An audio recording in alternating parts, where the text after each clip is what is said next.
Magandang araw mga idol, nararanasan nyo na ba ang mga ito? Lumiliit ang itlog dahil sa tag-init na panahon. Hindi lamang supply ng tubig kundi maging ang produksyon ng itlog ay apektado na rin ng El Nino. Lumiliit umano ang mga itlog, ayon sa Philippine Egg Board Association. Dagdag pa ng ahensya, dahil sa sobrang init ay nababawasan din ang ganang mangitlog ng mga manok at iba pang egg producer.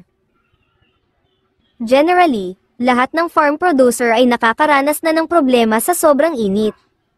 Pero bakit idol yung kapitbahay ko laging mainit ang ulo kahit tag-ulan? Baka walang pera o talo lagi sa sabong. Number 1 na epekto ng sobrang init ay yung paghina ng pagkain ng manok na resulta ng pagbaba ng egg production at pagliit ng size ng itlog. Nagkakaroon ng imbalance, mas marami yung maliliit. Kaya pala itong na-harvest ko ay sobrang liit at yung iba ay halos doble ang laki.